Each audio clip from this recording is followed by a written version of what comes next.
Rebonjour à toutes et à tous, bienvenue sur dailyfx.fr, le Wall Street Insider, l'ouverture des marchés US, des statistiques américaines attendues à 14h45 à 16h, un dollar américain qui consolide suite hier à la publication d'un environnement statistique qui était décevant et de manière générale la période Thanksgiving, la période commerciale, les ventes au détail ont été décevantes. En tout cas, le dollar US consolide et subit de toute façon des prises de bénéfices avant les grands rendez-vous de fin de semaine, vous le savez, après avoir fortement progressé ces dernières semaines. Moi, je vais revenir factuellement sur les stratégies intraday que je parviens encore à vous proposer en amont des grands rendez-vous de jeudi-vendredi, sachant que je pense que si stratégie de trading il y a, c'est avant ces événements-là, sachant que le risque de volatilité réalisé est énorme, notamment jeudi, entre 13h45 et 15h, entre donc la décision des taux de la Banque Centrale Européenne et la conférence de presse de Mario Draghi qui promet d'être animée entre 14h30 et 15h. Alors, vous avez sous les yeux l'avertissement sur les risques liés au trading des devises, des CFD et de manière générale les marchés financiers. Moi, je vais revenir bêtement et simplement sur l'euro-dollar sur le plan technique. Un wedge se développe, vous le savez, depuis la cassure des 1,08 $, qui a ralenti la baisse de ce marché qui s'est approché des 1,0520. J'envisageais la reprise de l'euro-dollar en direction de la partie haute de son biseau. C'est en cours, c'est 1,0645 $. Alors, ce qui se passe sur le plan de l'analyse technique, c'est que dans le biseau, on avait un biseau.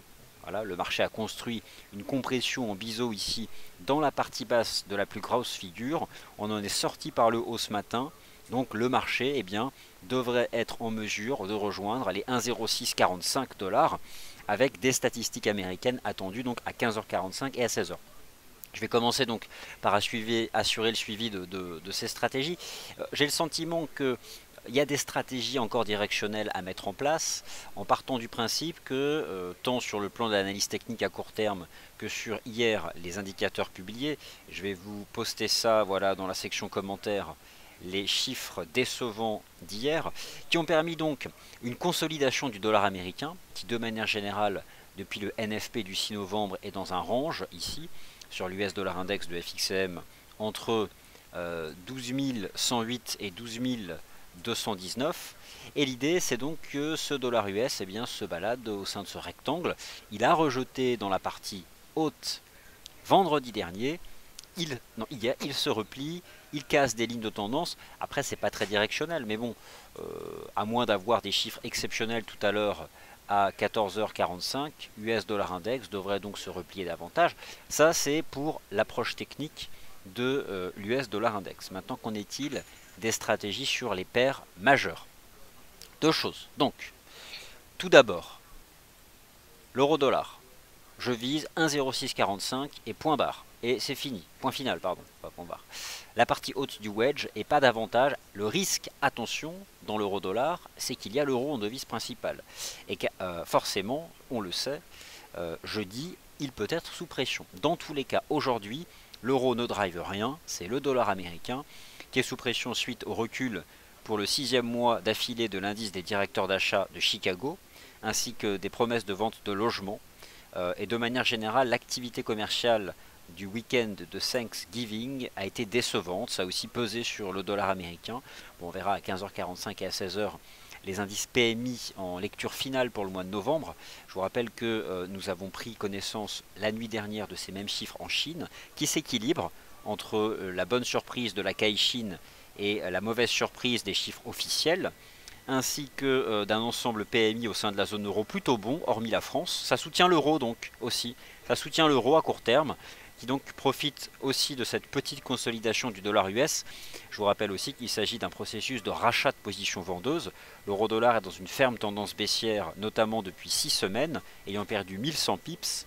Il y a des investisseurs institutionnels qui souhaitent bien finir l'année, proposer de bons bilans pour collecter l'année prochaine. Et donc s'ils sont en position gagnante latente de 600, 700, 800 pips, pourquoi mettre en jeu ces 800 pips, façon de parler, avec par exemple jeudi un rebond technique impulsif de 500 pips vers un 10 en une minute, si la BCE baisse pas assez tôt. Ils veulent pas prendre le risque. Donc il y a aussi forcément ce processus de rachat de short qui se met en place purement factuellement sur le plan technique. Je pense qu'on peut rejoindre la partie haute du biseau qui s'établit donc exactement sur les 1,0645 $. Après on peut encore zoomer et descendre en chandelier horaire où on retrouve ce même type de figure. On voit plus précisément la sortie par le haut du petit biseau ce matin qui a été propre accélération pullback. Bon, on devrait pouvoir rejoindre ces 1,0637, 1,0645 comme belle cible de l'analyse technique. J'apprécie toujours, vous le savez, le taux de change NZD-USD depuis la création d'une structure en épaule, tête-épaule inversée puissante avec la cassure de la ligne de coup la nuit dernière en Asie à 0,6615 $. Ce qui me plaît sur le NZD-USD, c'est le fait que cette structure en épaule, tête, épaule inversée, et il y avait en plus ici une étoile du matin, a été construite sur l'ancienne ligne de coup du double bottom qui avait été établi en septembre dernier. Je vise 0,67 $ à court terme. Je vise donc 0,67 $ à court terme sur le taux de change NZD-USD. Et moi, ce qui m'intéresse, vous le savez, c'est d'exploiter les mouvements de retour sur cette ligne de tendance pour viser donc celle qui est au-dessus et qui passe aux alentours de 0,67. Ici, vous avez le détail sur la structure en épaule, tête-épaule inversée, avec, durant la nuit, donc, la cassure, la ligne de coup impulsive. Et puis depuis donc cette tendance haussière qui se déploie. Et donc l'idée, voilà, moi j'apprécie cette ligne de tendance. Elle fonctionne plutôt bien. Et je pense que c'est cette ligne de tendance haussière qui peut nous mener step by step vers 0,67 $. Le GBP USD, je vous ai invité lundi matin à l'ouverture du Good Morning Euro-Dollar à exploiter le support des 1,50 $. Il a produit son effet. Et ce que j'ai expliqué ce matin dans le morning meeting, c'était que après s'être approché des 1,50 et 1,36, j'aurais adopté l'opinion neutre après 100 pips de rebond. Je n'y vois plus grand chose. Le taux de change USD-Yen parfaitement neutralisé entre 122,68 et 123,65, 122,68 et 123,25. Il n'y a rien à faire à court terme. En swing, forcément, tant que le marché se maintient au-dessus des 122,20 et en partant du principe que la Banque Centrale Européenne va soutenir les actifs risqués, on pourra envisager à terme la cassure des 123,80 pour enfin aller rallier les fameux 125 yens. Ça fait partie aussi des choses qui sont tout à fait de l'ordre du possible. Le taux de change AUD-USD, moins punchy que le NZD-USD, mais je pense aussi que ce marché peut monter encore un peu. Je vise 0,7330, cette ligne de tendance haussière, en me basant donc sur ce triangle symétrique que le marché construit depuis l'été dernier. L'USD-CAD, attention à l'USD-CAD vendredi. Le NFP, s'il est bon, va faire exploser à la hausse l'USD-CAD.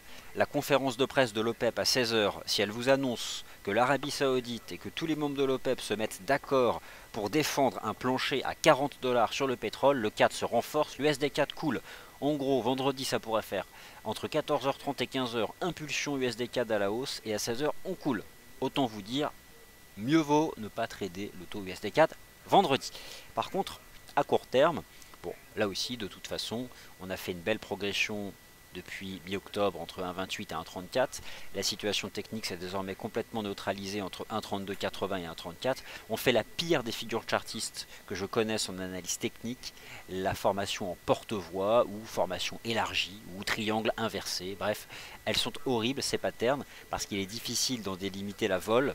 Donc honnêtement, stand by et risque forcément de baisser ici sur le taux de change USDK. Donc au final, je m'intéresse encore à cette ligne de tendance haussière sur le NZD-USD qui devrait nous ramener petit à petit en direction des 0,67 $. Donc ça c'est ce que je suis.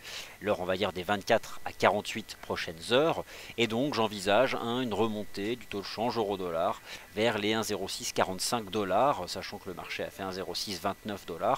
Et je pense qu'un petit coup de pouce des statistiques américaines de 15h45, 16h pourrait donc aider ce scénario, sachant que je garde en tête cette analyse technique qui est celle de l'US Dollar Index, qui en réalité, lorsque je prends un peu de recul, a tenté d'accélérer la semaine dernière en dépassant ce niveau, et en fait il l'a réintégré. C'est jamais bon lorsqu'on tente d'accélérer, c'était le 27 novembre, et qu'on réintègre en fait.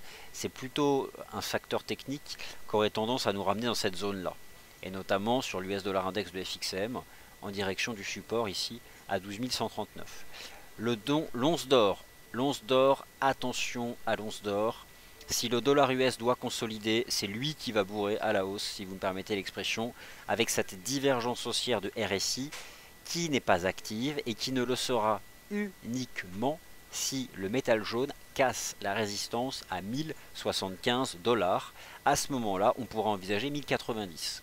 Sauf que pour le moment, lorsque vous vous mettez sur les bougies intraday du métal jaune, vous pouvez constater que le marché reste bien enfermé ici dans son canal de baisse, qu'on a testé en session asiatique la partie haute, qu'il y a un début de rejet, mais on a quand même réintégré les 1063. Donc on est désormais dans cette compression, ici sur le XAUUSD, entre 1063 et 1075. Allez, entre 1064 et 1075, si le dollar US devait consolider davantage, ce marché pourrait remonter vers les 1090 $. Sauf que pour l'instant, le signal n'est pas donné et serait uniquement donné en cas de cassure des 1075. C'est pour ça que vous avez compris que autant j'ai quand même cette conviction que le NZD-USD peut monter à 0,67 et si vous cherchez un timing, soyez patient et attendez le test de cette ligne de tendance haussière ou sinon mettez le stop en dessous. Autant je pense qu'euro-dollar pourrait aller chercher 1,0645, mais attention à la dimension euro qui pourra être sous pression notamment à partir de demain. Par contre, le métal jaune, si vraiment il brise 1075, c'est pas pour monter à 1076, hein, ce sera pour faire 1090. Donc en cassure des 1075, on peut attendre le pullback ensuite. Imaginez le marché brise 1075, on fait le pullback, ok. Tant qu'il brise pas 1075, pas de stratégie longue, pas d'achat, tant qu'on n'y a pas de cassure des 1075. Car sans cassure sur les prix, il n'y a pas de divergence de momentum aux implications haussières. La div actuellement ajuste le rythme du marché, ce que vous constatez, hein, le marché a fait un nouveau plus bas puis il a réintégré, c'est ça qu'indique la div pour l'instant, c'est uniquement ça qu'elle indique.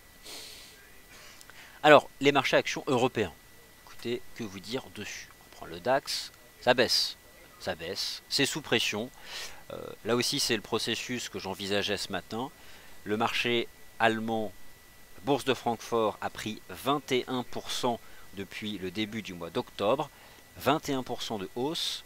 Imaginez bien les positions latentes en gain, les positions institutionnelles, celles qui tiennent dans la durée, les positions de suivi de tendance. C'est comme ça que les grandes institutions financières, et notamment l'asset management des banques, réalisent du PNL. Ils tiennent dans la durée.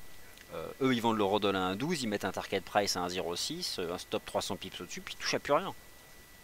Et ils tiennent ce type de tendance. Bon, après, ils auront les moyens, forcément. Ils ont de quoi encaisser, ils ont de la marge.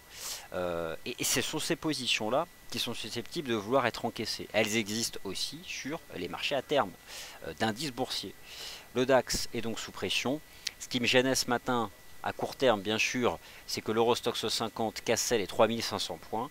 On est exactement dans la même situation technique décrite ce matin dans le morning meeting.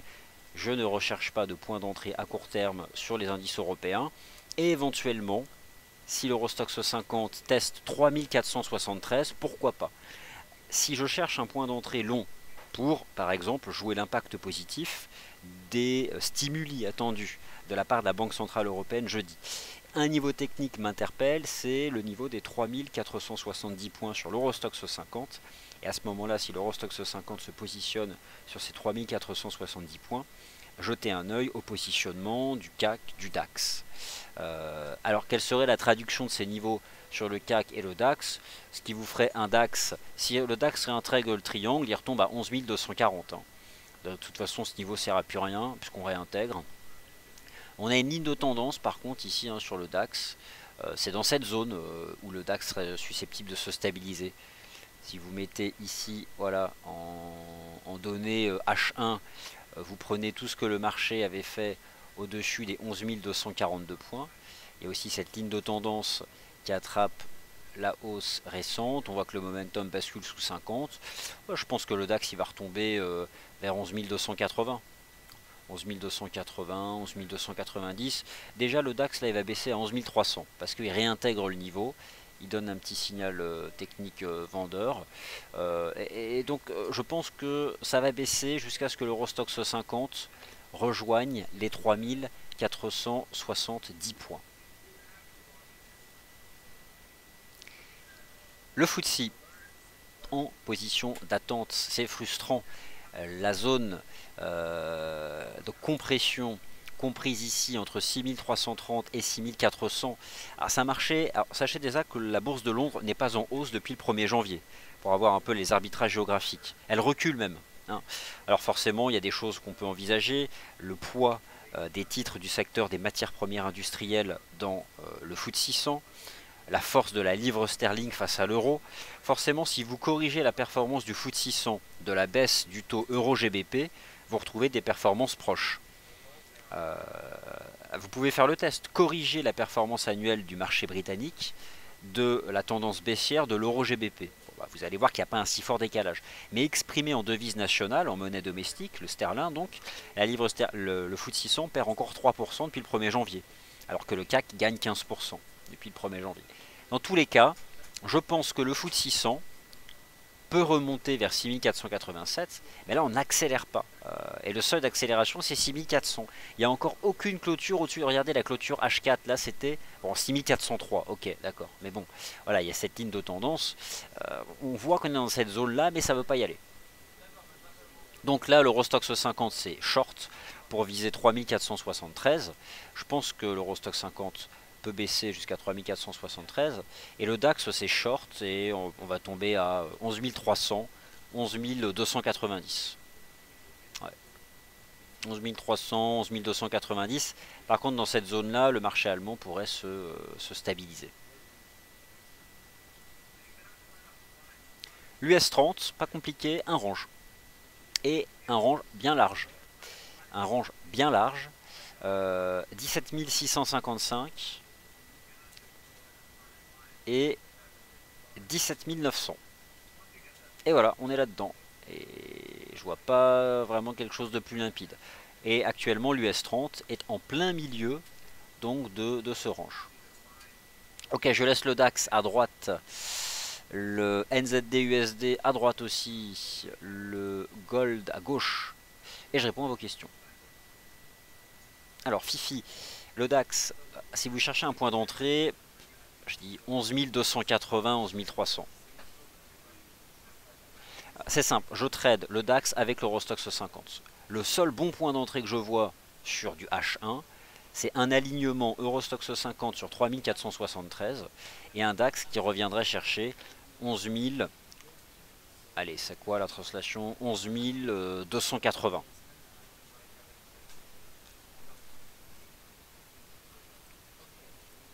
Alors, question de par fil.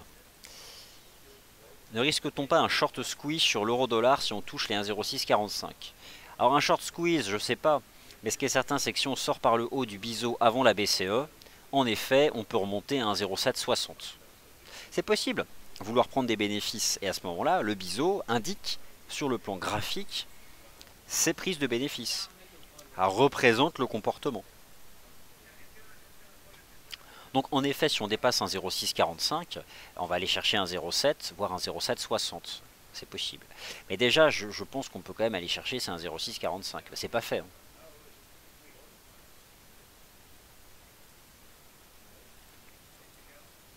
Alors bonjour Benoît, 4210. Ce que je pense de l'USD CAD après les chiffres canadiens. Alors, première chose, les chiffres canadiens sont conformes aux attentes. En termes de rythme annualisé, le PIB du Canada enregistre une croissance de 2,3%. Ça renforce légèrement l'USD CAD.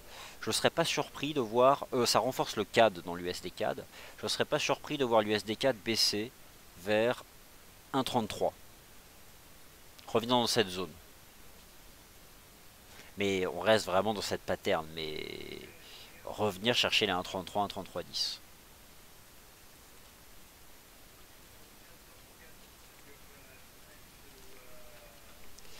Alors, question de Kerzelen sur le GBP Yen.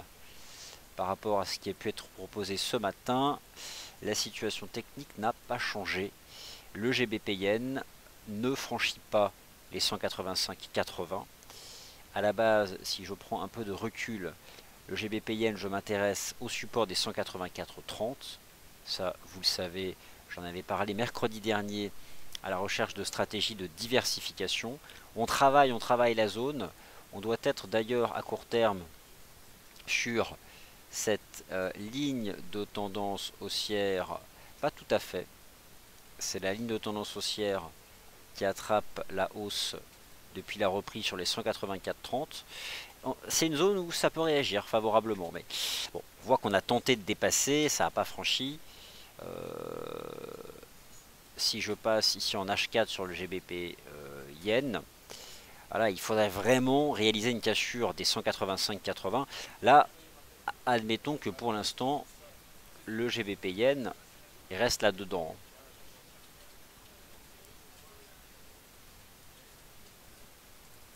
Le GBPN pour l'instant reste dans ce niveau, mais il lâche rien non plus, donc il faut franchir.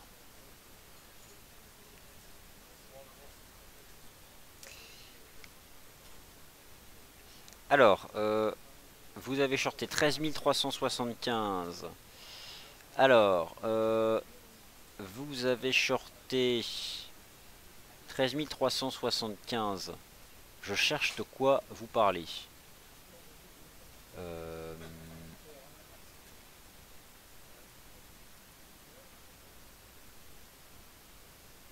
Peut-être le DAX. Peut-être que vous parlez du DAX. Vous avez peut-être shorté 11 375 pour viser 11 350. Dans ces cas-là, vous êtes bien.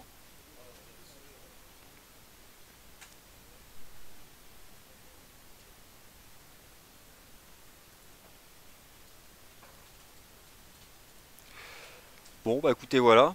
Ah, USD CAD. D'accord, d'accord, d'accord, d'accord. Ah, ok, d'accord. Vous avez shorté. Ah, d'accord, ok. Oui, bah vous êtes bien. Écoutez, vous êtes bien. Donc, vous pouvez viser un 33,10, mon cher Benoît, 4210. Attention aux statistiques américaines de 15h45. Si elles sont fortes, on va remonter. En l'état, vous savez où mettre vos stops.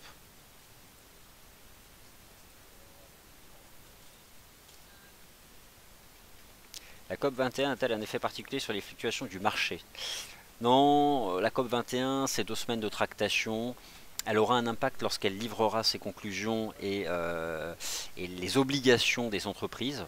À ce moment-là, ça peut jouer sur certains titres. Et là, on est quand même pendant 2 semaines de négociations. Donc, tant que les négociations se déroulent, il n'y a pas d'impact. Hein. On peut un peu penser à lorsque les banques centrales se réunissent, il n'y a pas d'impact avant la conférence de presse. Ou la décision, c'est comme l'OPEP, elle va se réunir vendredi matin, elle livre une conférence de presse en fin de journée, bon bah il y aura un impact à 17h lorsque l'OPEP donnera sa conférence de presse le vendredi 4 décembre.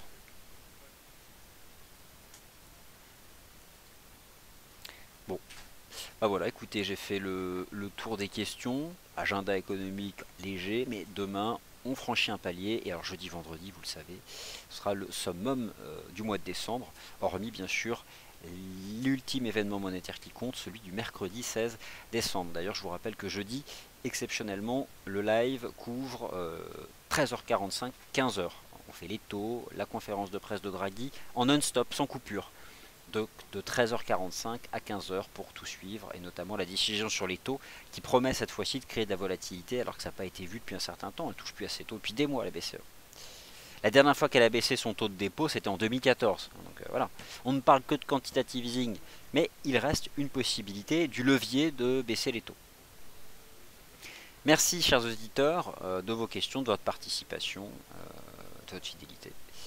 A tout de suite donc sur notre forum ou sur Twitter Real-Time News. Et puis, prochaine émission. Alors, vous avez la revue de marché Ishimoku que j'ai tweeté tout à l'heure par notre partenaire Patrick Riguet pour ceux qui s'intéressent à l'Ishimoku. Et enfin, le prochain point de marché ici, c'est à 17h30, la closing bell. Merci à tous et à plus tard.